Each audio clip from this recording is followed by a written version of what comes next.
We remain steadfast in our commitment in delivering local news that matters. Stories that inspire. Enriching the lives of Filipinos in the Philippines and across the globe. This is your GMA Regional TV.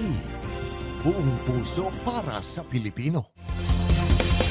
Kini ang At Home with GMA Regional TV. Ngayong buntag, Southern Mindanao o Caraga Region. Kini ang At Home with GMA Regional TV. Atod namo ang mga importanteng balitang lokal sa Northern ug Western Mindanao. Kini ang pinakahalapad nga pagbalita gikan sa South Central Mindanao. Aniya na ang mga unang balita.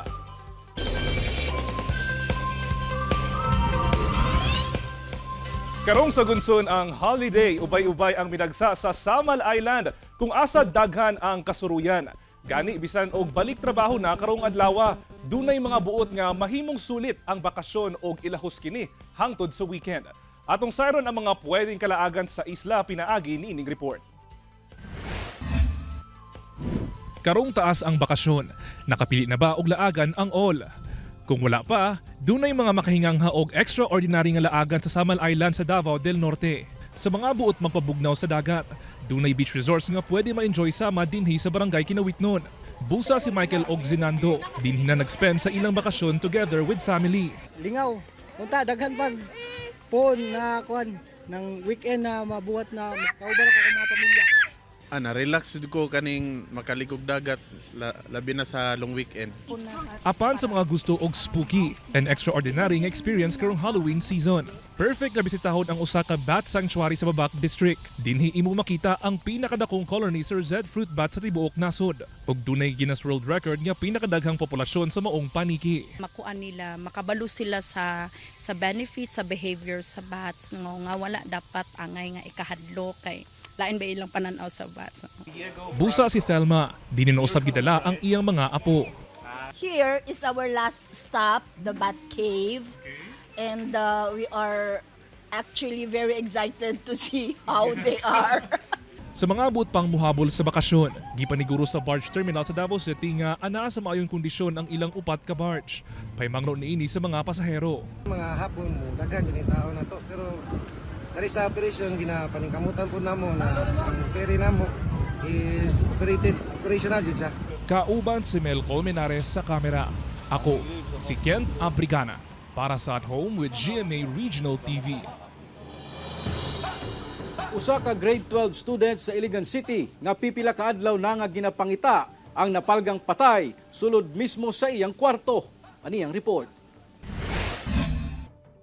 Patay na dihang napalgan sa iyang uyuan ang usa ka grade 12 student sulod mismo sa iyang kwarto sa Purok 2, Barangay Tibanga, Iligan City, pasado alas 10 sa buntag adlawng Miyerkules.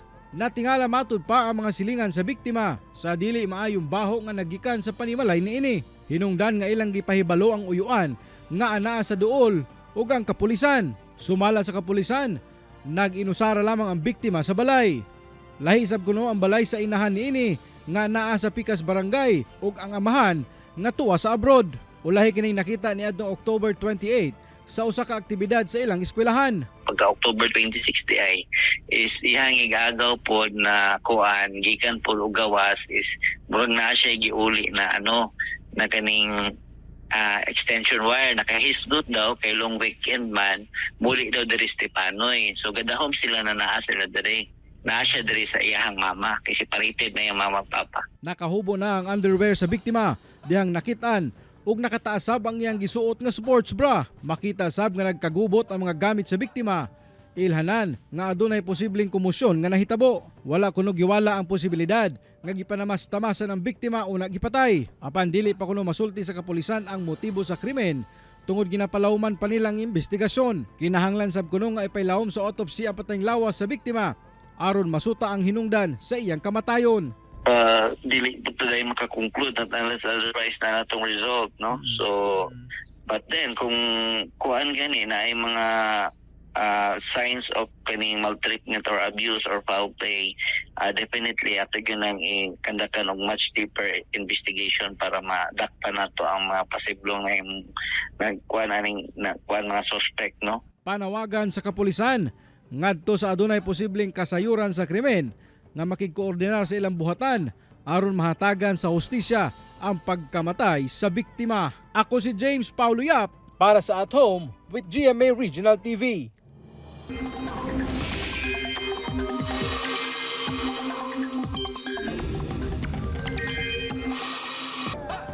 Mga kapuso, padayon nga maghatod og pag-ulan ang shear line sa pipila ka lugar sa nasod. Apektado sa shear line ang northern ug eastern section sa northern Luzon, sumala sa pag-asa.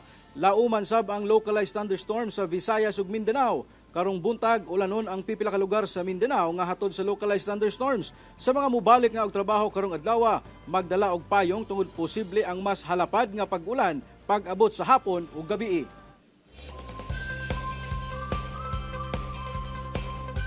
Mga kapuso, this morning, atong makauban ang cast sa Maging Sino Ka Man nga sila Faith Da Silva, Juancho Trevino, ug ang Team Barda nga sila Barbie Forteza ug David Licauco. Pinaagi sa pakighinabi sa atong kapuso nga si Krisa Dapitan.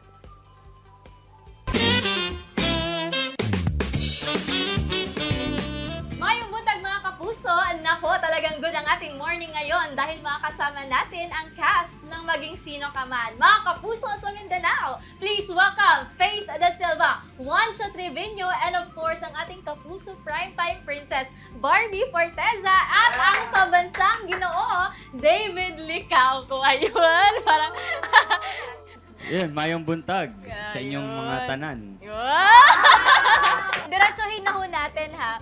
Tonight is the last night ng Maging Sino Ka Man. Grabe naman, ang sobrang bilis naman nun. How does it feel na another show, your show has come to an end na naman? Parang tapos na agad, ganun. Ano feeling ho? Siyempre nakakalungkot. Si Juancho, hindi ko masyadong nakasama.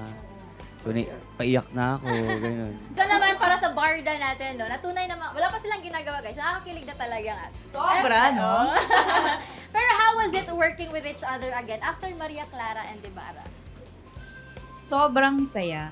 Ay, para lumas sa ilong ha. Hindi, masaya. Hindi, aminin mo, nagiging close na tayo. Diba, siyempre napakaganda. Prior to Maging Sino Ka Man, meron na rin kaming ginawang iba. So, happy. Tsaka ngayon, sa Maging Sino Ka Man, naging close kami lalo. Pero balikan natin ha, itong Maging Sino Ka Man, bilang huling episode na Mamayang Gabi. Yes. Pero tanongin muna natin, ano yung hindi nyo makakalimutang moment sa set or yung pinakatumatak sa inyong scene na sobrang mamimiss ninyo? One show muna. Yung final scene. Factory, ano? Oo, daming action. Yeah. Mga ganun. Oh. Sige, si Faith naman, ano yung pinaka hindi mo makakalimutan? I think yung unang pagkikita namin ni Dino na talagang hindi ko inakala na si Barbie yun. Nagtanong ako, sabi ko, sino po yung artista natin na lalaki? Si Barbie Forteza pala. Ayun. Kaya naman, Faith, Juancho, Barbie, and David, please invite our kapuso dito sa Mindanao to watch the last episode of Maging Sino Ka Man. At syempre, pasalamatan na din natin sila sa inyo, sa kanilang suporta sa inyo. Sana ay suportahan nyo ang Maging Sino Ka Man. Last day na. Mamaya. Yes. Ayan, ulit kami pong apat ay nagpapasalamat po sa inyong suporta at pagsubaybay sa Maging Sino Ka Man. Kahit ito po ay special, limited series, ramdam na ramdam po namin ang pagmamahal ninyo at pagtangkilik ninyo gabi-gabi.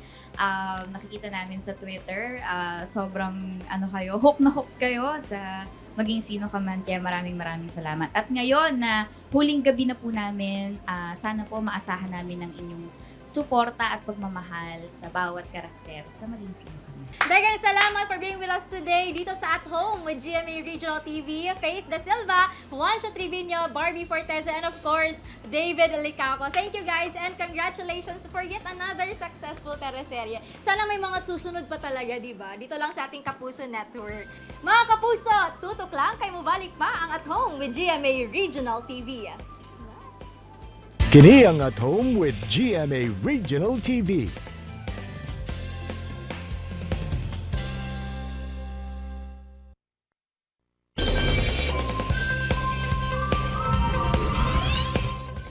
Mga kapuso, #Friday Nasab. Ug laing Christmas feels nga weekend ang dunga nato nga i-enjoy. Ilabi na sa atong mga kapuso nga gisulit gayud ang long weekend. Kay pagbalik sunod semana, kumbati na sabta. This morning atong makauban ang usa ka 19-year-old nga singer ug garbos sa Mindanao. Tungod gi-represent niya ang nasod sa usa ka international championship pinaagi sa iyang talento sa pagkanta ni atong 2019. Let's welcome mga kapuso, Miss Cyril Hannah Orsolino. Miss Cyril, good morning and welcome sa At Home with GMA Regional TV. Good morning, sir, and good morning sa mga kapuso natin ngayon. Ayun, first of all, Miss Cyril, how's your day? Ay, balita na ako, murag, kinsa ba imong kauban karon din sa studio? Okay po, I am with my mom. Okay. Okay, so I'm sure very proud kayo ang imuhang mom, no? Kay at the age of 16, naka-join na ka or naging finalist o nagdaog ka sa usa ka international bitaw nga singing competition abroad. Cyril, bali, pwede ba nimo ma-share sa ato ang mga kapuso kung bali, paunsa ba nagsugod ang imong hilig bitaw sa pagkanta? Nagsugod akong paghilig sa pagkanta tungod sa ako ang mga tigbantay sa balay. Okay. Kay, di ba, as bata ta, kay mas gina-expose man ta sa mga kanta sa television. So, ilapot lang ka nang bali ginapasayaw, ginapakanta, kung unsa ato makita sa TV. So, daraan nagsugod jud akong pagkanta. Okay. Kaning sulod na ko ang question, no? Feeling na ako mas haom ni siya nga ipangutana sa imo. Para sa imo ba, Cyril, kanang talento bitaw or skill sa pagkanta, unsa ba na siya? Natural ba na siya or kanang butang nga gina-develop? Kani para ni sa ato mga kapuso ha nga kanang bitaw kanang naghandom nga mahimong singer, oo. Para sa ako kay pwede po siguro siya na namana po or nahasa lang gid siya. Kaysa ako na ako'y side sa family no na very hard pod or ilado sa pagkanta. Pero sa ako na case is aside po sa namana is nahasa pod nako siya sa pagtuon pamagikan sa mga performing studios po. Okay. You've mentioned earlier, Cyril, nung usa ka karon ka third year psychology student. Cyril, isip usa ka psychology student, like magamit ba nimo ang imong natun-an bitaw sa psychology sa pag-perform ingana? Yes po, kay tungod sa body language no or body cues, makita po namo dito kung interesado pa ba ang mga mutanaw sa mua, no, kung ganahan pa ba sila maminaw or medyo na bored na ba sila. Kay para dira makabalumi na ay ingani di ang strategy kay para maminaw pa sila sa mua. So ingana po. Og even pud sa as a performer, murag masabdan pud nato kung unsa ba ang haom siguro nga nga kanang murag emotion ba o gesture nga kailangan ipakita sa sa imong gina-perform nga kanta? Oo. Yes po, ano. Okay. So Cyril, so far ba bali unsa ba ang imuhang ginabuhat nga mga preparations bitaw? Kay syempre di ba si Regine Velasquez katong bata pa siya, ang iyahang style kay maglublob siya sa usa ka dako nga drum ingana. Sa imuha ba Cyril, like nagay-ana ba ka or naa kay imuhang kaugalingon bitaw nga preparation para ma-warm up ang imong voice? Actually po, personally, wala jud ko'y ginasunod na ritual, but ana sila kay dili daw mag-inom og bugnaw nga tubig. Okay. Pero in my case po, bugnaw na tubig gid ang ako ang gina-prepare sa sarili para mas gid ako ang tutunulan. Okay. Balikan nato tong imuhang Cyril ha, katong imuhang accomplishment. Dakong garbo kayo ni sa sa mga dili lang sa Mindanao o sa mga Davaoenos kundi sa Philippines. O kay tungod gi-represent nimo ang Pilipinas sa Wicopa o naabot nimo ang ubang lugar. Unsa ba ang feeling nimo, Cyril, nga naabot nimo ang kanibitaw nga nga achievement, like gidahom ba nimo nga maadto ka diri ang nga point? To be honest po, sa akong pag-eskwela sa pagkanta, wala jud ko nagdahom na makaabot day kog international stage. Kay ang sa ako wala po, gusto lang jud ko magtuon og kanta and as to build it as my passion. Pero kato nailhan nako ang isa ka music studio or performing studio na ako ang gi-eskwelahan before. Through sa ila nagka-opportunity pod ko and it's such an honor no na madala nako ang ato ang country sa world stage. So kato kanang until now di gyapon ko katuon na ay nakaabot na day kog America to represent the Philippines in the world stage. So kato kanang I'm really thankful to my family, Okay. sa ako apong coach mentor ato sa una na si Ma'am Ann Castile Ayun, sa AQC Performing Studio. Okay. And also sa ako mga friends po and supportive na mga kaila po doon na nagtabang po sa ako na time. So, kato po, kanang very happy po kaayo ko nga naabot na ko na siya na achievement and nakadala po kog honor sa ato ang country. Okay. Cyril, can you take us back? Unsa ba ang feeling nga maka-perform bitaw sa international stage? To be honest po kay makaingon ka no nga dili jud ka makatuo at Yes. first. Kay syempre ang stage didto is kanang pag nana ka sa stage makaana ka na alam mo nagiday ni world yes. stage nagiday Oo. ni siya. So kato po makaana pod ko na exciting siya in a way and very happy gyud kay dala makaingon jud ka nga makahilak ka sa stage kay sa proud pod siguro na imong ma-feel kay ginadala po nimo mong country with you. Okay.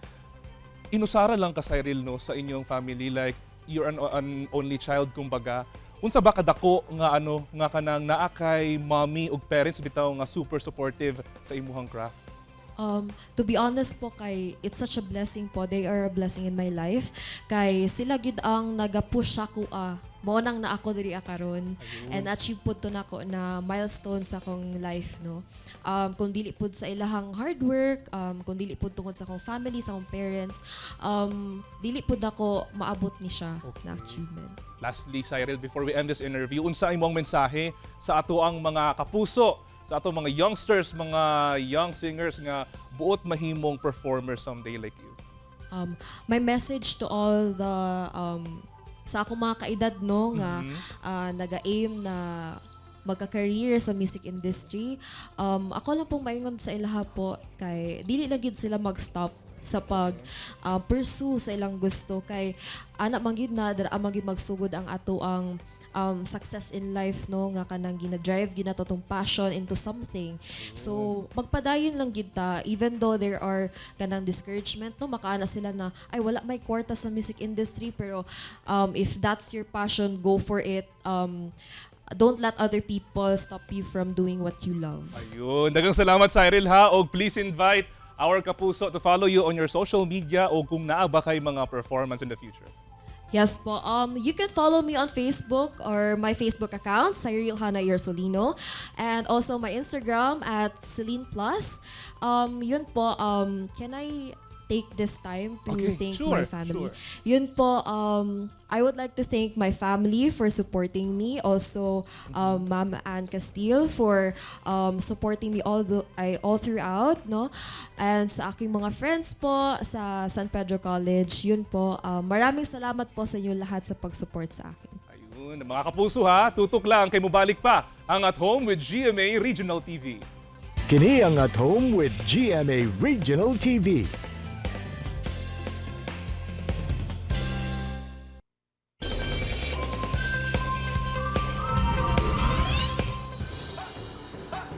Nakagawas na sa Gaza ang mga samdan nga Palestinian karong giablihan pagbalik ang Rafah border. Humanitarian convoys ang nakasulod na sab sa Gaza.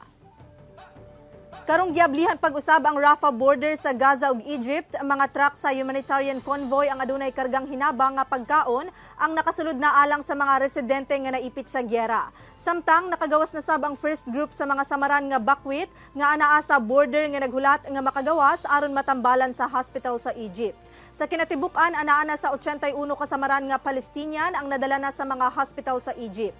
Sumala ni Nasen Hassan sa Gaza Ministry of Health nga kasagaran sa mga pasyente ang nanginahanglan og advanced medical treatment ug nanginahanglan og major operations. Ang pag-abli sa Rafah border subay sa Qatari-mediated deal. Usa ka binuhing iring nga nalak sa usa ka sakyanan sa Russia na rescue. Gilayong gi-rescue sa kapulisan sa Russia og personahe sa emergency services human nasayran nga nalak sa usa ka sakyanan ang binuhing iring sa Kremlin, Moscow. Nasayran nga pipila na diay kaadlaw ang mong iring sa sakyanan nga walay pagkaon ug tubig. Apan namatikdan lang kini niadtong adlong Miyerkules sa mga milabay sa lugar. Dili pa masuta kung kinsa ang tag-iya sa maong iring. Hinuon, nasayran nga ang tag-iya sa maong iring ang gisulod sa usa ka psychiatry facility. Pipila na kaadlaw una na rescue ang iring. Hinuon, malampuson nga naabli sa personay sa emergency services ang iring nga walay danyo sa maong sakyanan. Dunan ay dugang duha ka minibus ang Zamboanga City isip tabang alang sa gikinahanglang transport service nga adunay kalabutan sa mga aktibidad sa dakbayan. Formal nang giinagurahan sa lokal nga kagamhanan sa Zamboanga City ang duha ka minibus nga bag-uhay nga napundar. Ang maong mga bus adunay 29 seating capacity nga nagkantidad og 4.9 million pesos matag isa. Sa kinatibuk-an anaan na sa 5 ang minibuses sa LGU. Tumungkuno sa pagpamalit nga mapakusgan pa ang paghatod og serbisyo ngadto sa katawhan ilabi na sa government activities nga nagkinahanglan og transport service sama sa pag-tour sa mga bisita, lakip sa ang interment service nga adunay request. Ang pagpundar sab sa maong mga sakyanan kabahin sa programa sa LGU kalabot sa pag-upgrade sa mga ekipo o pasilidad sa LGU.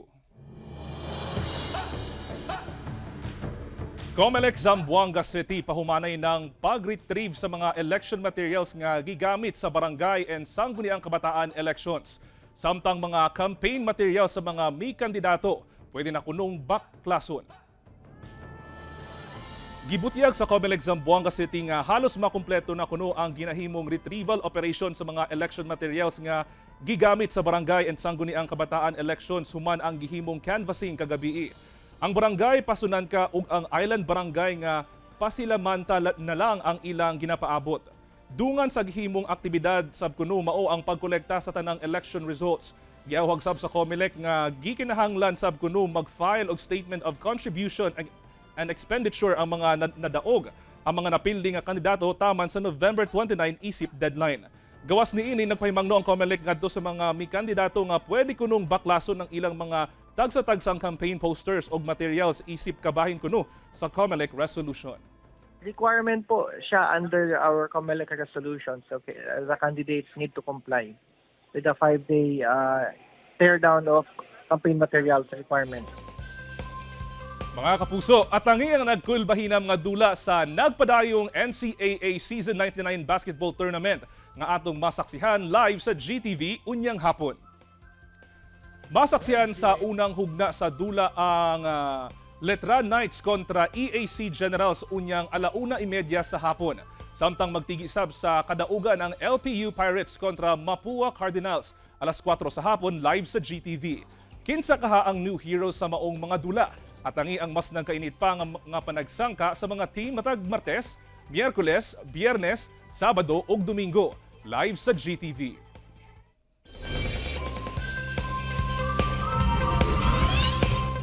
Mga kapuso, truly inspiring and motivating gayod ang mga istorya nato this morning. Sama ni ining panutihon ni Plato, ancient Greek philosopher. Music gives a soul to the universe, wings to the mind, flight to the imagination, and life to everything. Mga kapuso, 52 days na lang, Pasko na! Bawkad to ang mga ulahing balita sa Mindanao karong adlaw, mamahimo ninyo makita pag-usab. Pinaagi sa pagbisita sa official website sa GMA Regional TV o bisitaha ang among official YouTube channel ug i-click ang subscribe button para sa pinakaulahing balita. Daghang salamat sa atong mga kapuso sa Mindanao nga nagalantaw kanamo ug sa atong mga kapuso abroad. Padayon lang sa pagtutok sa mga lokal nga balita matag adlaw tungod sa GMA Regional TV, Local News Matters. Kami sa At Home with GMA Regional TV, tibuok puwersa para sa mas dakong misyon ug mas salapad nga pagserbisyo sa nasod.